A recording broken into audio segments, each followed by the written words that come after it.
जन पळभर म्हणतील हाय हाय, मी जाता राहील कार्य काय. अशी ही एक सुंदर कविता आज आठवण्याचं काय कारण आहे बरं? कारण आजचा आपला विषय देखील तसाच आहे. होय, सेवानिवृत्तीनंतरचं आयुष्य किंवा आयुष्याची संध्याकाळ असं सुद्धा काही जण म्हणतात याला. नमस्कार, मी मंजुषा कुर्डूकर. मंजुळवाणी या आपल्या लाडक्या यूट्यूब चॅनलवरती तुम्हा सर्वांचं खूप खूप स्वागत करते. आजचा आपला विषय आहे की सेवानिवृत्तीनंतरचं आयुष्य कसं घालवायचं म्हणण्यापेक्षा कसं जगायचं, आनंदात की दुःखात, हे आपल्या हातात असतं. तर आज या विषयावरती बोलण्यासारखं माझ्याकडे म्हणजे मला अनुभव नाही आहे, पण मी ज्या आसपासच्या एकूण वातावरणाचा अभ्यास केला, काही जवळच्या व्यक्तींचा अभ्यास केला, त्यांच्या अनुभवातून मी काही मत माझं तुमच्यासमोर मांडण्याचा प्रयत्न करणार आहे. आता आपल्याकडे 58 ते 60 हे जे वय आहे ते सेवानिवृत्तीचं समजलं जातं. नोकरदार वर्गासाठी ही टर्म जास्ती वापरली जाते, कारण जे स्वतंत्र व्यवसायात आहेत किंवा जे डॉक्टर लोक आहेत ते काही लगेच या वयामध्ये रिटायर होत नाहीत. पण तरीसुद्धा आपल्याकडे हा काळ जो आहे किंवा हे वय जे आहे ते सेवानिवृत्ती घेण्याचं असं सांगितलेलं आहे. कारण आपल्या पुराणात सुद्धा त्याचा उल्लेख आहे की वानप्रस्थाश्रम म्हणजे राजे लोकसुद्धा जे राज्य करत होते, ॲक्टिव्हली कार्य करत होते, ते सुद्धा या वयानंतर आपलं राज्यकारभार थांबवून वनामध्ये प्रस्थान करायचे आणि तिथे आपलं उरलेलं आयुष्याचं कार्यकाल व्यतीत करण्यामध्ये घालवायचे. म्हणजे ही टर्म किती जुनी आहे पहा. याला काही कारण आहे. कारण 60व्या वर्षी नाही म्हटलं तरी आपलं शरीर तितकं ॲक्टिव्हली आपल्याला साथ देत नसतं. काही गोष्टी बदललेल्या असतात. गुडघेदुखी, सांधेदुखी सुरू झालेली असते, दात बऱ्यापैकी पडलेले असतात, कानांना कमी ऐकू येतं, डोळ्यांना कमी दिसायला लागतं, BP शुगरसारखे काहीतरी व्याधी आपल्याला जडलेल्या असतात आणि त्यामुळे आपण शारीरिकदृष्ट्या फार मेहनत करू नये असा याचा अर्थ घ्यायचा आहे. पण म्हणून आता आपलं आयुष्यच संपलं आणि आता आपल्याला करण्यासारखं काहीच उरलेलं नाही आहे म्हणून निराश होणारे बरेच जण मी पाहिले आहेत. तर असं करता कामा नये. आता कसं होतं ना की ही गोष्ट जास्त प्रामुख्याने पुरुषांना जास्ती सतावते, कारण बायका असं पण त्यांना त्यांच्या कार्यामध्ये त्या व्यस्त असतात, त्यांचे रुटीन त्यांचं चालू असतं, मैत्रिणी, भजनी मंडळ, आणि मुळातच स्त्रियांना कसं असतं ना की कोणत्याही गोष्टीमध्ये, कोणत्याही वातावरणामध्ये चटकन समरस होण्याची त्यांची वृत्ती असते. पण पुरुषांना मात्र ही गोष्ट स्वीकारायला थोडी जड जाते, कारण काल परवापर्यंत येता जाता आपल्याला साहेब म्हणून नमस्कार करणारा वॉचमनसुद्धा जेव्हा दुर्लक्ष करायला लागतो तेव्हा ती गोष्ट त्यांना खूप त्रासदायक होऊ लागते. म्हणजे सुरुवातीला तर सेवानिवृत्ती झाल्या त्यांना असं वाटतं की चला, इतक्या वर्षामध्ये जे आपल्याला करायला मिळालं नाही ते सगळं आता आपल्याला करता येईल, खूप छान आपल्याला वेळ मिळणार आहे. पण एक 15-20 दिवस अशा आरामात निघून जातात आणि मग हा मोकळा वेळ नकोसा वाटायला लागतो. ज्या रिकाम्या वेळासाठी आयुष्यभर आपण तडफडत असतो तो इतका हाताशी असून सुद्धा आपल्याला तो नकोसा वाटायला लागतो. दिवस सरकत नाही, घड्याळाचा काटा पुढे जात नाही आणि आपल्याला कोणीही वेळ देत नाही, ही भावना आपल्याला जास्त सलायला लागते. कारण पत्नी ती सुद्धा तिच्या कामामध्ये व्यस्त असते, तिचं थोडीच रिटायरमेंट झालेलं आहे ना. कारण तुमच्या मानाने तुमची पत्नीचं वय थोडंसं कमीच असणार आहे आणि त्यातून ती जर नोकरदार स्त्री असेल तर मग तर विचारायलाच नको, कारण ती काही लगेचच रिटायर झालेली नसते आणि मग घर खायला उठतं. ती जेव्हा तिच्या कामाला, तिच्या व्यापामध्ये गुंतून घेते तेव्हा मात्र खूप त्रासदायक व्हायला लागतं ही गोष्ट मी स्वतः अनुभवली आहे. कारण माझ्या वडिलांचं असंच झालं. ते रिटायर झाले आणि माझी आई पण शिक्षिका होती, पण ती काही झालेली नव्हती, त्यामुळे त्यांना खूप त्रासदायक होत होतं ही गोष्ट. पण मग माझ्या आईने सुद्धा व्हॉलंटरी रिटायरमेंट घेतली आणि मग दोघांनी मिळून एकत्र तो वेळ व्यतीत करण्यास सुरुवात केली. मग तेव्हा मात्र माझे वडीलसुद्धा खुश झाले. आता पुरुषांना काय होतं ना की एकतर अशा या वातावरणाची घरात कोंडून घेण्याची सवय राहिलेली नसते, त्यातून मग घरातील बारीक सारीक गोष्टींकडे लक्ष जायला लागतं की हे इथेच का ठेवलं, ते तिथेच का ठेवलं, ते का नाही आवरलं, कोणीतरी उशिराच का आलं, म्हणजे नातवंडांकडे लक्ष जायला लागतं. नातवंड पण थोडी मोठी झालेली असतात, त्याच्यामुळे ती जर आता म्हणजे टीनेजमध्ये असतील तर मग तर अजूनच त्यांचे काही प्रॉब्लेम्स किंवा त्यांच्याशी यांचा विसंवाद घडायला लागतो. कारण मुलं मोठ्याने गाणे ऐकत आहेत, डान्स करत आहेत किंवा बाईकवरती फास्ट मित्रांसोबत चाललेले आहेत. ह्या सगळ्या गोष्टींचा या पुरुषांना त्रास व्हायला लागतो. आणि मग त्यातून जर काही त्यांच्याबरोबर काही त्यांना सल्ले द्यायला गेलं किंवा काही त्यांच्यावरती आरडाओरडा केला की मग अजूनच खटके उडायला लागतात आणि घरातील वातावरणसुद्धा तापायला लागतं. मग त्यामुळे या वयातल्या लोकांनी प्रामुख्याने ही गोष्ट लक्षात घेतली पाहिजे की आता कोणालाही रागवण्याचा तुम्हाला अधिकार आहे असं जर वाटत असेल तर ते योग्य नाही.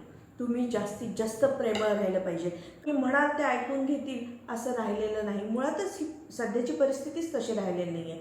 कारण छोटी मुलंसुद्धा आजकाल कोणाचंही ऐकून घेत नाहीत.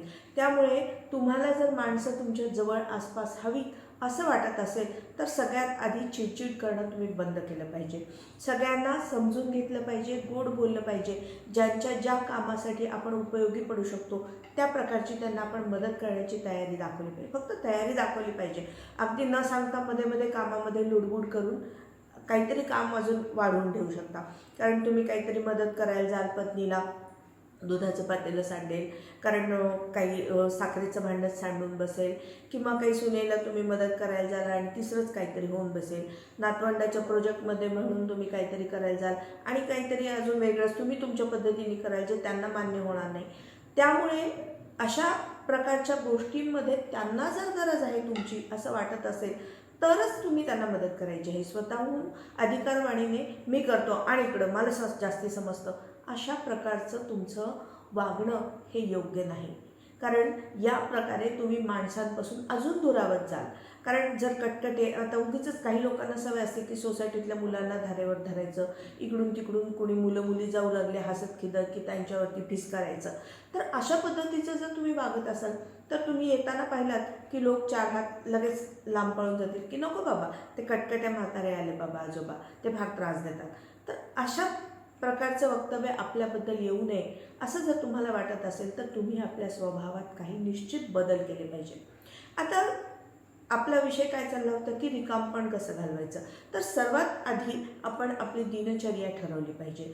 सकाळी लवकर उठायची आता आपल्याला मुळातच सवय असते, पण आता काही गरज नाही आहे. जर झोप येत असेल तुम्हाला तर तुम्ही शांतपणे आरामात आता तुम्ही उठून निवांत तुमची दिनचर्या तुम्ही सुरुवात केली थोडीशी उशिरा, काहीच फरक पडणार नाही आहे कोणाला. पण होतं काय माहिती आहे का, नेमकं आता वेळ तर भरपूर असतो, सकाळचा रिकामा वेळ तर मिळतो, पण झोपच येत नाही. कारण एवढ्या वर्षामध्ये हळूहळू तुमच्या शरीरामध्ये काही बदल झालेले असतात आणि म्हातारपणात असंही झोप कमीच येते. मग त्यामुळे जर तुम्ही अगदी 4लाच उठलात आणि अजून बाकीचे लोक कसे उठलेले नाही आहेत म्हणून चिडचिड करत मला चहा लागतो सकाळी, मला कोणी चहा दिला नाही म्हणून रागराग करणं, हे काही बरोबर नाही आहे. तुम्हाला झोप येत नाही आहे तर तुम्ही उठा, जमलं तर चहा घ्या किंवा शांतपणे स्वतःचं आटपून फिरायला जा. 1 तास 2 तास तुम्ही मोकळ्या हवेत फिरणं खूप आवश्यक आहे. त्यामुळे मेडिटेशन करण्यामुळे आपल्या मनामध्ये उत्साह भरेल आणि मनातील विचारांना सुद्धा स्थिरता प्राप्त होईल. अशा प्रकारच्या वातावरणामध्ये मन प्रसन्न होतं. 4 आपल्याबरोबरीचे समवयस्क मित्र भेटतात आणि प्रामुख्याने एक गोष्ट लक्षात घ्यायची की तिथे गेल्यानंतर सुद्धा ह्याच गोष्टीवरती चर्चा की सध्याची पिढी कशी बिघडत चालली आहे किंवा सून माझी अशीच करते किंवा मुलगा माझा ऐकतच नाही, बायको माझी लवकर घराबाहेर पडते, उशिरा घरी येते, माझ्याकडे वेळच देत नाही मला. अशा प्रकारच्या तक्रारी एकमेकांना सांगून काही उपयोग नसतो. त्यामुळे जास्तीत जास्त चांगल्या आनंदी गोष्टींवरती तुम्ही चर्चा केली पाहिजे. कसं आहे ना, कोणतेही दुःख हे जितकं जास्त तुम्ही उगाळाल तितकी तुमच्या मनामध्ये ती जखम तशीच ओलसर राहते आणि ती ठसठसत राहते, तर ती जखम कोरडी होणारच नाही. त्यामुळे त्याकडे दुर्लक्ष करणं हे सगळ्यात महत्त्वाची गोष्ट आहे आणि जी तुम्ही पार पाडायला आता शिकलं पाहिजे. दुर्लक्ष केलं पाहिजे छोट्या छोट्या गोष्टींकडे, तक्रारींकडे, घरातील वादविवादाकडे तुम्ही त्रयस्थपणे पाहायला शिकलं पाहिजे. प्रत्येक गोष्टीचा अगदी खूप तांडव करून इश्यू करायचा नाही आहे, कारण त्यामुळे वादविवाद वाढतात आणि घरामध्ये विसंवादच होणार आहेत. त्यामुळे दुर्लक्ष करणं यासारखं सुख नाही. Empty mind is devil's workshop ही म्हण आपण सर्वांनीच ऐकलेली असते, पण त्याचा आता तुम्हाला प्रामुख्याने अनुभव यायला लागतो. कारण मन जेव्हा रिकाम असतं तेव्हा काहीतरी नको नको ते विचार यायला लागतात, स्वतःच्या आजारपणाचे, म्हातारपणाचे, मुलांच्या प्रॉब्लेम्सचे इतके विचार यायला लागतात, निगेटिव्ह विचार यायला लागतात आणि त्यामधून अजूनच डिप्रेशन किंवा नैराश्य तुम्हाला येऊ लागतं. आणि त्यामुळे आपलं मन कोणत्या तरी चांगल्या छंदामध्ये गुंतवणं हे फार महत्त्वाचं आहे. आता जे काही तुमचे काही छंद जर तुमचे काही राहिलेले असतील, ज्याच्यासाठी तुम्हाला तुमच्या तरुणपणामध्ये किंवा एवढ्या वर्षाच्या सर्व्हिसमध्ये तुम्हाला त्याकडे वेळ देता आलेला नसेल, तर ते तुम्ही आता शांतपणे पार पाडू शकता. तर तुमचा असा कोणताही आवडीचा छंद तुम्ही आता जोपासायला सुरुवात करायची आहे. पण हे करताना सुद्धा एक गोष्ट लक्षात घेतली पाहिजे की आपल्या शारीरिक क्षमतांचा विचार केला पाहिजे. कारण कसं आहे ना, आता मला खूप ट्रेकिंगची आवड आहे आणि मला सायकलिंग करायचं होतं, पण मला वेळच मिळाला नाही, आता मी सायकलिंग करणार आहे असं म्हणून कसं चालेल 60व्या वर्षी? कारण तुमच्या शरीराला साधं वॉकिंगची सुद्धा गरज कधी सवय नसणार आहे. कारण एवढ्या वर्षात तुम्ही अगदी गाडीत बसायचं, गाडीत फिरायचं असं जर तुमचं वागणं असेल आणि धाडकन तुम्ही आता मी सायकलिंग करायला सुरू करतो उद्यापासून असं म्हटलं तर ते योग्य नाही आहे. आपण त्या कोणत्या तरी पिक्चरमध्ये अमिताभ बच्चनला पाहिलं आहे की 65व्या वर्षी का 70व्या वर्षी तो मस्तपैकी सायकलिंग करतो आणि त्यानंतर त्याला हार्ट अटॅक येतो. म्हणजेच ही गोष्ट आपण विचारात घेतली पाहिजे की आपला छंद आहे म्हणून तो कसाही कोणत्याही वयामध्ये विचार न करता करायचा नसतो. तर त्यासाठी पूर्वतयारी करायची आहे. हळूहळू तुम्ही तुमचा फिटनेस वाढवला पाहिजे, त्याकडे लक्ष दिलं पाहिजे, व्यायाम केला पाहिजे, थोडं थोडं सायकलिंग करत करत मग तुम्ही त्याकडे लक्ष देऊ शकता. एकूण काय तर आपला छंद जोपासा, पण काही क्षमतांची आपल्या मर्यादा लक्षात घेतली पाहिजे आणि त्यानुसारच आपण वागलं पाहिजे. तर तुम्ही म्हणाल की हे सगळं ठीक आहे, पण मग करायचं काय? घरात लुडबुड करायची नाही, हे करायचं नाही, ते करायचं नाही, खायचं नाही, ऐकायचं नाही, जास्त बोलायचं नाही, मध्ये मध्ये करायचं नाही, सगळं नाही नाहीच झालं, मग आम्ही करायचं तरी काय? तर आता मी काही फार मोठी नाही आहे तुम्हाला काय करावं हे सांगणारी, पण माझ्या अनुभवातून, माझ्या बारीक नजरेतून मी काही गोष्टी टिपलेल्या आहेत. मी मागे एकदा संभाजीनगरला गेले होते आणि तिथे डॉक्टर हेडगेवार हॉस्पिटलला गेलेली असताना मला एक अत्यंत सुंदर गोष्ट माझ्या नजरेस आली. कोणती ते सांगतेच. तर तिथे काही 70-75 वयाचे वृद्ध गृहस्थ, महिला आणि पुरुष दोघेही होते तिथे. त्यामध्ये ते इकडे तिकडे फिरत होते, लोकांना भेटत होते, काहीतरी सांगत होते. म्हटलं हे काय प्रकार आहे, काय करतायत हे लोक? तर मला असं समजलं की तिथे एक संस्था आहे, त्यामध्ये आपण आपलं नाव नोंदवायचं आहे आणि आपल्याला जर समाजसेवा करण्याची इच्छा असेल तर आपण आपलं नाव नोंदवायचं आणि आपल्या सोयीनुसार दिवसातले 4 तास आपण त्या हॉस्पिटलमध्ये येऊन सेवा द्यायची आहे. मग काय करायचं असतं तिथे? तर काही नाही, जे कोण आता अशिक्षित लोक आहेत तर त्यांना ते प्रिस्क्रिप्शन वाचून त्याच्यावरचे वेळा किंवा औषध गोळ्यांचे वेळा, टायमिंग हे माहीत नसतं. म्हणजे एकदा ते तपासल्यानंतर डॉक्टर गोळ्या लिहून देतात, ते केमिस्टकडून घेऊन येतात, परत एकदा डॉक्टरांकडे जातात. मग डॉक्टर त्यांना सांगतात की सकाळी, दुपारी, रात्री, जेवणाआधी, जेवणानंतर जे काय असेल ते. मग यामध्ये डॉक्टरांचाही वेळ जातो आणि थोडंसं मिसमॅनेजमेंट होतं. मग त्यामुळे अशा वेळी या वृद्ध लोकांनी जे शिकलेले असतात, सुशिक्षित असतात, चांगले त्यांचं इंग्लिशचं प्रभुत्व चांगलं असतं इंग्लिशवरचं, तर त्यांनी अशा प्रकारची मदत करायला काहीच हरकत नाही की बाबा या, तुम्हाला काय काय औषधं घ्यायची आहेत ना, इथे बसा. मग ते प्रिस्क्रिप्शन वाचून त्यांना हे औषध, ही गोळी ह्या वेळेस घ्यायची आहे, ही गोळी दुपारी घ्यायची आहे, जेवणाआधी घ्यायची, जेवणानंतर घ्यायची, हे सगळं तुम्ही त्यांना समजून सांगू शकता. किती सोपं आणि छान काम आहे ना हे. तर अशा प्रकारची सेवा तिथे ते लोक देतात आणि मला वाटतं हे अशा प्रकारचं कार्य आपण आपल्या भागात सुद्धा सुरू करायला काही हरकत नाही आहे. तर हेच नाही, आता जे लोक बँकेशी निगडीत आहेत किंवा त्या क्षेत्रातून जे रिटायर झालेले आहेत त्यांना बँकेबद्दल बरंच काही माहीत असतं. मग एखाद्या बँकेमध्ये जाऊन तुम्ही 1-2-4 तास तुम्ही कधी पण तुमच्या सवडीने आठवड्यातून एकदा, दोनदा, तीनदा तुमच्या सवडीने तुम्ही जाऊन तिथे अशा प्रकारची सेवा देऊ शकता. येणाऱ्या लोकांना समजून सांगायचं आहे कशासाठी आलेले आहेत, त्यांना काही फॉर्म भरायचा आहे का, तर तो भरता येत नसतो, काहीच माहीत नसतं. अशिक्षित काय बऱ्याचशा अशा सुशिक्षित महिलांना सुद्धा जेव्हा ते पहिल्यांदा बँकेत जातात त्यांना काय करायचं काय नाही माहीत नसतं आणि त्या बँकेच्या कर्मचाऱ्यांचा त्यामुळे खूप वेळ जातो आणि ते पण लोक चिडचिड करतात. मग त्यांना पण अशा प्रकारची मदत तुम्ही अर्थात त्यांच्याशी कन्सल्ट करूनच ही गोष्ट करावी लागेल.